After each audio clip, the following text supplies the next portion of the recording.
akan saya observasi, area pengembangan apa yang akan Pak Adi capai? Ya, area pengembangan yang ingin saya capai itu adalah kemandirian siswa dan juga kerja kelompok. Nah, jadi dia bisa bekerja sama dengan kelompoknya sesuai dengan KPD-nya.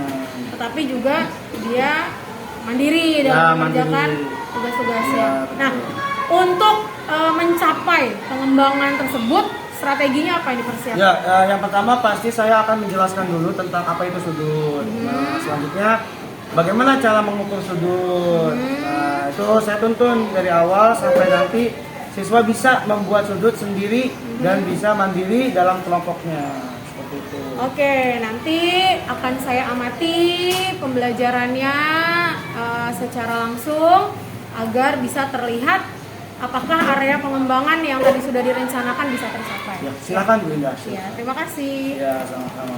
Ya, assalamualaikum warahmatullahi wabarakatuh. Selamat pagi.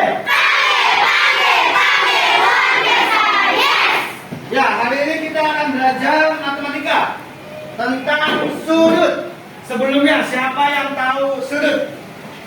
Apa sudut? Sudut. Ada apa? Apa yang kamu ketahui dari sudut? Apapun boleh.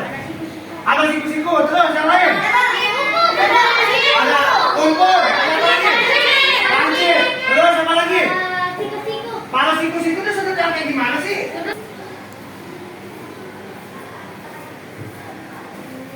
Nah, kalian sudah terbagi dalam kelompok. Sekarang kalian coba perhatikan gambar yang ada di buku halaman 34 dan 35. Di sini ada 5 jenis hewan yang mulutnya terbuka. Nah, silahkan kalian diskusikan dalam kelompok kalian. Kalian lihat mana sudutnya yang paling besar, mana yang sudutnya paling kecil. Silahkan kalian diskusikan. Tadi beri waktu 10 menit. 10 menit dimulai dari sekarang. Silahkan diskusi. 3. Tadi Pak Adi sudah menjelaskan tentang membuat sudut. Dan kalian juga sudah melihat Pak Adi membuat sudut. Nah, sekarang kalian praktekkan bagaimana cara membuat sudut di papan tulis. Nah, Pak Adi mau minta satu anak. Siapa yang mau? Ya, Medina, silakan maju Medina. Silakan Medina membuat sudut di depan. Ya, Pak Adi mau minta kamu membuat sudut 50 derajat. Coba bagaimana?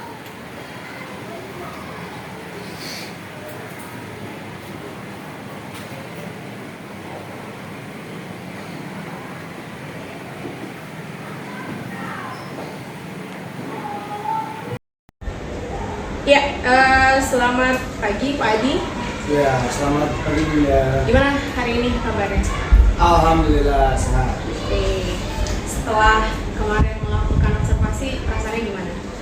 Itu ya, deg-degan juga sih ini kan hari ini ada apa ya, hasil pendapat dari Bu Indah terhadap pemberian saya juga kan. Terus saya juga kemarin sudah melaksanakan pembelajaran. Bu Indah juga melihat konsultasinya.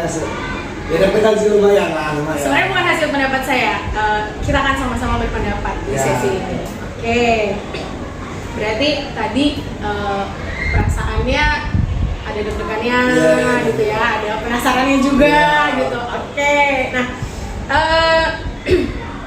tujuan saya berbincang dengan Pak Adi pagi ini memang untuk mengkonfirmasi temuan-temuan apa yang ada di observasi kemarin, dan juga saya mau, dan tidak hanya dari saya, tapi saya juga mau dari Pak Adi. Makanya saya bilang tadi mengkonfirmasi, jadi ada nanti kesamaan persepsi di antara kita berdua.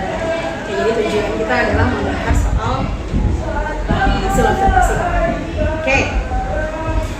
Dari hasil observasi kemarin atau dari pembelajaran yang sudah Pak Adi tampilkan, menurut Pak Adi seperti apa sih? Ya. Pasti ada kelebihan dan pasti ada kekurangannya dari pembelajaran yang saya lakukan sehari. Jadi dari kelebihan dulu apa dari kekurangan dulu nih? Bebas, sekarang ini kan refleksi ya, jadi saya lebih kepada mau tahu gitu dari Pak Adinya sendiri bagaimana sih? Ya mungkin dari yang kurang-kurangnya dulu, nanti baru ke yang lebih-lebihnya dulu. Oh, jangan kurang dong. Yang harus dikembangkan dan yang sudah baik. Nah, itu pakainya. Jadi yang harus dikembangkan dulu mungkin ya. Jadi yang pertama itu kemarin saya melaksanakan pembelajaran, tetapi tidak menggunakan media konkret. Jadi saya tidak membawa alat peraga. Apa sih pembelajarannya kemarin? Tentang sudut. Matematika berarti ya. Tentang sudut. Jadi khususnya kelas 4 ya kan, kelas 4 kan udah kelas tinggi, jadi bisa tuh harusnya membawa alat peraga, membawa media gitu loh. Jadi saya ngerasa kurang di situ karena anak tidak bisa memegang alat peraganya, tidak bisa memanipulasi alat peraganya gitu. Jadi itu sih yang harus saya siapkan atau harus saya perbaiki. Pembelajaran selanjutnya itu saya harus membawa media konkret, alat peraga konkret. Terus juga yang kedua itu saya ngerasa ada beberapa anak yang tidak antusias dengan pembelajaran saya ya. Jadi ya mungkin saya belum melaksanakan pembelajaran yang berdiferensiasi gitu. Jadi setiap anak kan pasti memiliki minatnya masing-masing, setiap anak juga pasti punya apa ya, gaya belajar masing-masing gitu. Harusnya saya bisa menerapkan pembelajaran yang berdiferensiasi di kelas saya, khususnya dalam pembelajaran matematika. Terus apa lagi? Yang sudah baik? Yang sudah baik mungkin kemarin pembelajaran sudah cukup lumayan seru ya. Karena ada kegiatan kerja kelompok juga, ada kegiatan presentasi kelompok juga gitu. Jadi kemarin itu saya mengawali dari pemahaman konsep dulu si anak kalau gitu tentang sudut. Saya memberikan contoh dulu di papan tulis sampai anak bisa mengikuti, sampai anak bisa mencontohkan, dan di akhir kegiatan itu siswa berkelompok mengerjakan tugas LKPD yang saya berikan secara mandiri dan diakhiri dengan presentasi kelompok. Jadi setiap kelompok itu mempresentasikan hasil dari kerja kelompoknya, terus setiap kelompok juga mengomentari, memberikan saran terhadap kelompok 1, kelompok 2, dan kelompok 3 dan seterusnya seperti itu. Oke, berarti yang sudah baik ya, sudah aktif. Ya, tadi adalah anaknya sudah aktif dalam diskusi, lalu anak terlihat antusias di dalam diskusinya tapi. Nah, yang masih harus dikembangkan adalah belum adanya penggunaan media konkret, dan itu yang membuat anak agak sedikit tidak antusias karena ini kan pembelajaran matematika, harusnya menggunakan pemanipulasi. Oke. Berkaitan dengan ini, saya masih ingat nih rencana pengembangan Pak Adi di pra-observasi kemarin. Pak Adi itu mungkin mengembangkan 2 nih. Yang pertama itu yang saya masih ingat, kemandirian siswa dalam mengerjakan tugas, dan yang kedua itu adalah keaktifan siswa dalam diskusi. Apakah muncul kemarin dalam proses pembelajaran? Ya kalau kedua hal tersebut sih saya rasa muncul lah, karena memang aktif. Kegiatan pembelajaran juga berjalan aktif, banyak siswa yang terlibat dalam pembelajaran juga. Terus untuk kemandiriannya juga menurut saya dengan bekerja kelompok di masing-masing kelompok, mereka bertanggung jawab terhadap tugas kelompoknya, berarti kan sudah termasuk mandiri gitu terhadap dirinya sendiri dan kelompoknya. Jadi menurut saya kedua hal tujuan yang tadi saya utarakan pada saat observasi tadi, kemandirian dan juga keaktifan siswa sudah terlihat dan sudah muncul dalam pembelajaran yang saya lakukan kemarin menurut saya. Oke, berarti sudah muncul ya, area yang mau dikembangkan ya. Saya mau mundur sejenak ke yang tadi tentang saya tertarik dengan pembelajaran diferensiasi. Menurut Pak Adi kemarin ketika sudah ketika sedang observasi, itu apa sih yang sudah diferensiasi atau belum? Yang sudah apa ya? Mungkin proses. Iya, jadi ketika proses itu kan saya ada gerakan-gerakan juga tentang sudut, dia menggambar sudut. Jadi mungkin anak-anak yang memang jago di kinestetik atau gaya belajar secara melakukan itu akan merasa sudah di pengalamannya sudah gitu ya. Sedangkan yang audio visual, yang audio khususnya belum, karena saya tidak menggunakan PowerPoint juga tidak gitu. Jadi banyak yang masih banyak yang harus lakukan dalam pembelajaran diferensiasi tadi. Bicara lagi tentang pembelajaran diferensiasi, berarti Pak Adi tuh maunya seperti apa sih menurut Pak Adi? Kalau sekarang ya, Iya. untuk khususnya sekarang saya lagi observasi juga tentang pembelajaran diferensiasi di kelas saya. Jadi ada juga yang dia tuh jago di olahraga misalkan, di kegiatan-kegiatan yang aktif, gerak gitu. Sedangkan tapi di pembelajaran lain kayak bahasa, dia kurang. Jadi menurut saya itu ada needs yang ada kebutuhan yang harus Dipenuhi. ya dipenuhi oleh anak gitu. Jadi anak ini sukanya tuh gerak, anak ini sukanya visual, anak ini sukanya audio gitu.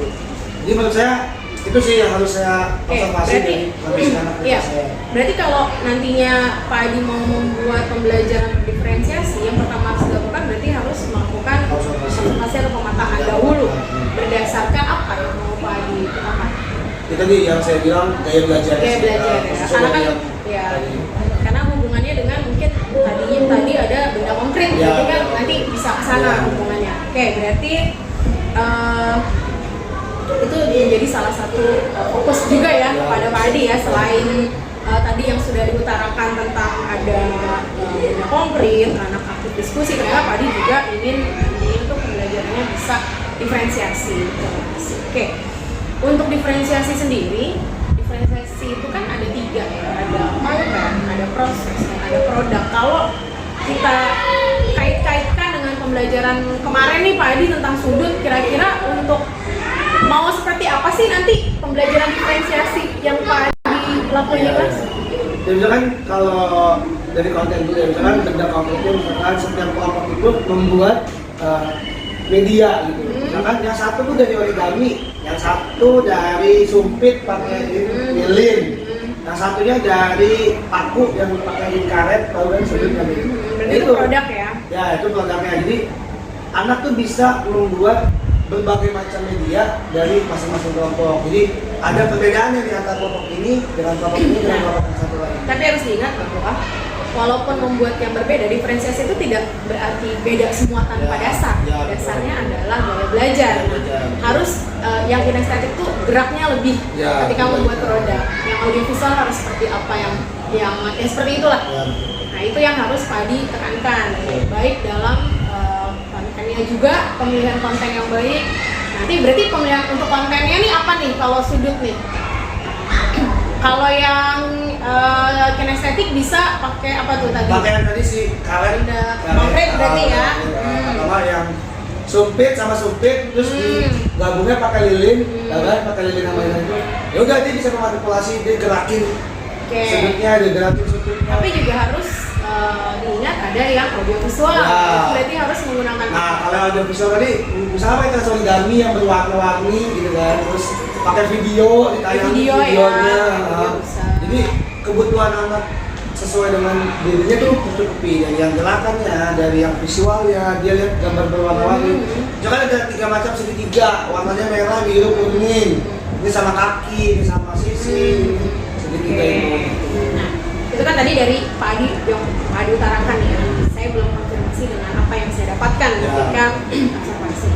Yang saya dapatkan ketika observasi betul, observasi sudah berjalan dengan pembelajaran sudah berjalan, diskusinya dengan aktif. Lalu betul bahwa ada kekurangan benda konkret yang tidak digunakan. Gitu. Tapi ada yang menarik menurut saya. Kemarin itu Pak Adi sempat menyuruh anak-anak untuk stop sejenak dalam pembelajaran. Itu sebenarnya apa sih? Jadi kan dalam pembelajaran matematika kan pasti anak tuh nggak bisa fokus 100% dalam proses panjang itu, misalkan dari jam 7 sampai jam 10-an gitu. Dia nggak mungkin konsen selama 3 jam gitu. Jadi dalam kegiatan diskusi kelompok kemarin tuh ada ya kegaduhan lah sedikit. Si ini diskusi masalah ini. Akhirnya membuat kelas yang cukup ramai. Terus akhirnya saya stop. Semuanya tidak boleh memegang benda apapun, ditaruh di atas meja gitu. Terus saya suruh mereka untuk angkat tangan kamu. Gitu. Terus setelahnya rentangkan tangan kamu ke kanan dan ke kiri. Gitu kan? Itu untuk tujuannya untuk nanti mengembalikan juga konsentrasi mereka. Jadi setelah itu tutup mata kalian, terus kamu seolah-olah sebagai burung, kalau yang laki-laki burung elang, kalau yang perempuan sebagai kupu-kupu misalkan. Dia bayangin kalau diri dia tuh sedang terbang itu di hutan atau di awan apa gitu. Udah, ya setelah itu majukan tangan ke depan, lalu dia duduk yang rapi.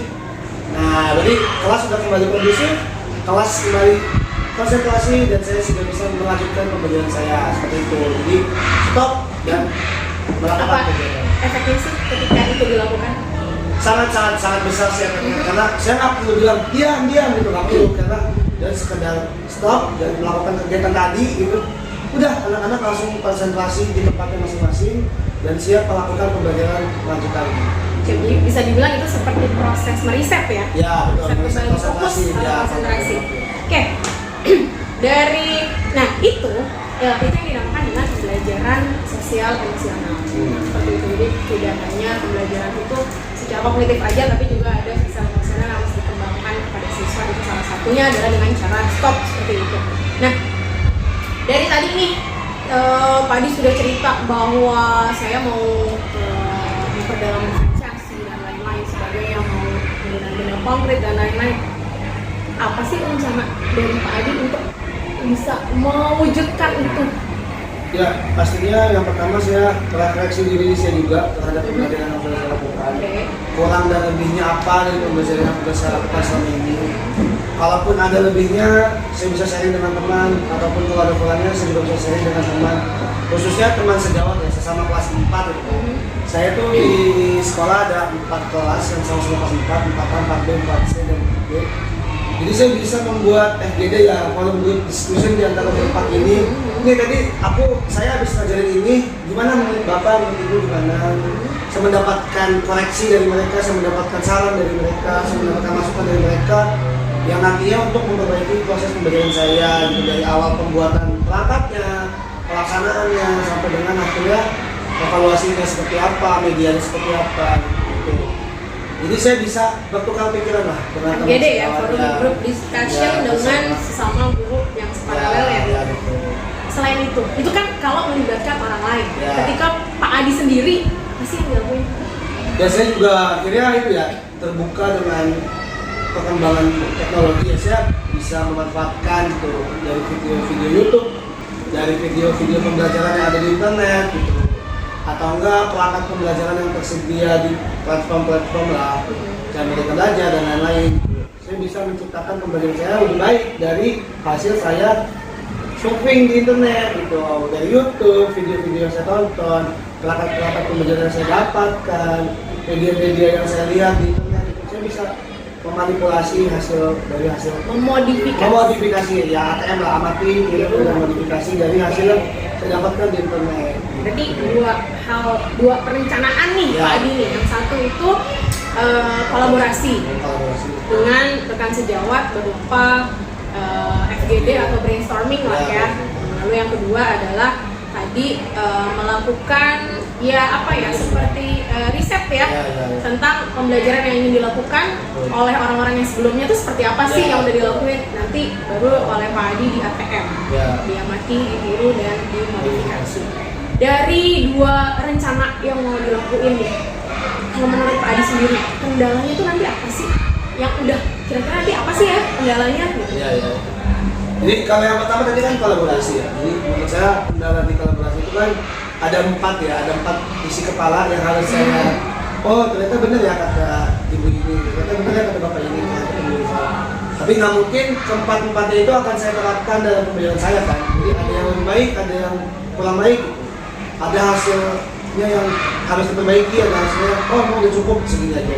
Mungkin kendalanya itu yang harusnya saya bisa memilih gitu, mana saran yang lebih baik untuk pembelajaran saya gitu. Terus juga ya nanti hasil dari keempat ya tadi mungkin akan saya tindak lanjuti ke wakil kepala sekolah saya gitu, misalkan kesiswaan atau ke kurikulum gitu. Gimana nih tentang pembelajaran saya butuh saran dari bapak, saya butuh saran dari ibu untuk akhirnya memperbaiki hasil pembelajaran saya seperti itu. Berarti kendalanya tuh ya karena kelas 4 itu gurunya ada 4 ya, nggak semuanya bisa satu persepsi gitu ya. Karena kan pasti dong di tengah jalan yang namanya diskusi ada aja yang nggak setuju atau ada yang merasa saya udah bagus kok, ngapain gitu harus diperbaiki, apa yang harus nggak usah gitu kan. Ya tidak semua memang sejalan dengan kita. Itu dari hal kolaborasi, dari hal pengembangan yang dari Pak Adinya Ya. sendiri itu apa kendalanya kira-kira nih? Ya. Jadi kalau di YouTube kan mungkin ada yang hasil video itu bagus banget dan pembelajaran itu sangat-sangat bagus. Tapi ketika diciptakan di kelas saya, Ya. belum tentu sebagus mereka di YouTube gitu. Betul. Nah, mungkin kendalanya itu. Jadi apa yang kita lihat di YouTube sangat menarik, sangat ceria, sangat fun, sangat meaningful pembelajarannya. Ketika saya terapkan di kelas belum tentu, karena tadi anaknya kan beda, Ya, gitu. betul. Kebutuhan si anak juga beda, anak di kelas saya dan anak yang di YouTube itu juga beda gitu. Jadi ya itu sih mungkin kendala yang dari Karena, saya. ya, karena memang intinya pembelajaran itu berdasarkan 3 hal. Nah, pertama adalah sumber daya dari guru.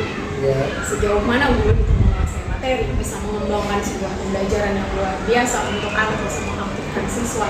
Yang kedua adalah sumber daya dari murid, seberapa bisa menangkapnya murid itu dengan materi yang diberikan atau seberapa siapnya dia belajar. Dan yang ketiga adalah sarana dan prasarana yang dimiliki sekolah, karena setiap sekolah itu tidak akan sama, pastinya beda. Nah, dari kendala-kendala yang tadi sudah Pak Adi utarakan, yang terberat yang mana sih? Kalau boleh memilih Ya, dari ya. dua, mana yang terberat?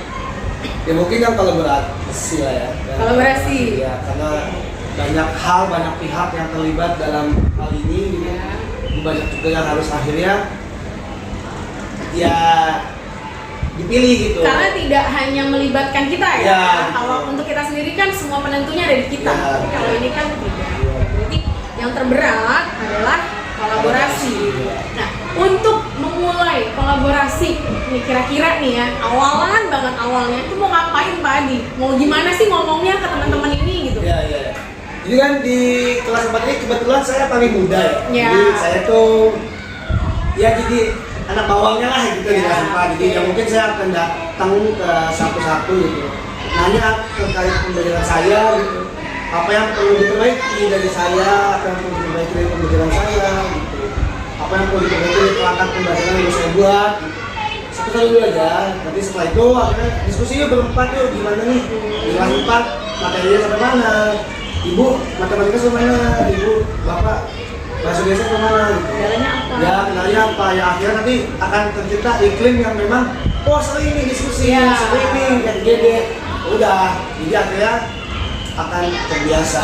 Jadi apapun itu nanti ketika kita mendapat masalah di dalam pembelajaran tuh nggak kita tanggulangi sendiri karena Iya. ternyata kita bisa Berkolaborasi. sharing dengan yang lain gitu Ya, kan. Oke, tadi untuk apa namanya kolaborasi dan untuk tadi pengembangan diri pribadi Pak Adi dengan melihat pembelajaran dan lain-lain sampai dengan akhirnya Pak Adi mau menyusun tadi apa pembelajaran diferensiasi.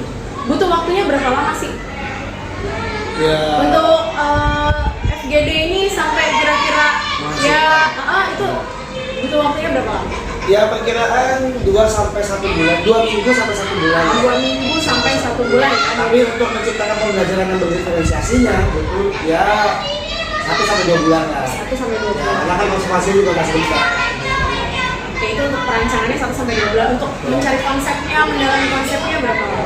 Saya mulai sih secepatnya, tapi kapan dan sampai kapannya yang mudah-mudahan lebih cepat daripada kita rencanakan bisa saya lakukan. Dan nanti ketika akhirnya sudah dilakukan, apa sih indikator pencapaian yang sudah tercapai menurut tadi dari kolaborasi itu akhirnya apa indikatornya kalau itu dikatakan sudah oke, sudah baik, sudah tercapai? Dan mungkin ada beberapa hal yang dibahas dulu apa tadi diturunkan sebagai oh ini loh yang harus diperbaiki 1, 2, 3, 4, 5 gitu. Nanti akan beberapa checklist juga mungkin akan saya buat kalau nanti ternyata banyak hal yang harus saya perbaiki gitu. Udah ketika saya berhasil melakukan hal yang pertama berarti indikator ini. Ketika saya berhasil melakukan hal yang kedua indikator ini. Jadi sesuai dengan hasil yang saya bikin checklist tadi. Berarti menentukan indikator dalam checklist apa Ya, di daftar lembar checklist dulu, baru nanti ya itu Ya, habis itu itu. kalau memang sudah tercapai. Ya gitu. Oke. Kalau itu kan yang kolaborasi, kalau yang pengembangan diri Pak Adi sendiri dalam konsep diferensiasi, Ya. apa akhirnya bikin RPP diferensiasi, menyajikan Ya. itu indikator pencapaian dia sudah dibilang tercapai itu apa? Ya berarti saya mampu menciptakan pembelajaran berdiferensiasi di kelas saya. Itu salah satu yang indikator ini ya. juga ya, yang Mas maksudnya yang sesuai gitu Ya, ya, yang sesuai dengan konsep yang sana. ada. Ya, tapi kalau apa yang harus saya lakukan ya berarti saya harus menambah ilmu saya, gimana kalau saya lebih sering mencari konten-konten pembelajaran gitu, browsing-browsing di YouTube dan video-video di YouTube, nah akhirnya oh ini loh pembelajaran yang harus saya lakukan, oh ini loh pembelajaran yang harus saya terapkan di kelas saya gitu. Jadi nggak bingung lagi mau ngapain, besok bahasnya apa, besok materi apa gitu, sesuai dengan di YouTube. Oh kalau lagi belajar sudut bagusnya tuh pakai videonya si A gitu, dia pakai kayak gini kayak gini kayak gini. Kalau lagi belajar materi gaya misalkan di IPAS, pakainya video ini nih dulu, dia tuh wawancara atau apa gitu. Percobaannya ini gitu. Oke. Setelah kita sharing banyak nih ya, perasaannya sekarang gimana sih? Terbuka sih alhamdulillah ya, seneng banget karena dapat ilmu juga dari Bu Indah. Saya juga bisa mengutarakan pendapat saya dari pembelajaran yang saya lakukan kemarin. Dapat saran dan masukan juga dari Bu Indah yang tadi Bu Indah bilang tentang pembelajaran KSE, tentang diferensiasi, tentang media konkret, sampai akhirnya kolaborasi gitu kan. Ya alhamdulillah gitu, saya dapat masukan yang bisa saya lakukan ke depannya lebih baik lagi. Oke, saya juga mau lihat nih ya, Pak Adi tindak lanjutnya bagaimana dengan tadi Pak Adi mau membuat forum group discussion, lalu Pak Adi mau konsepnya seperti apa.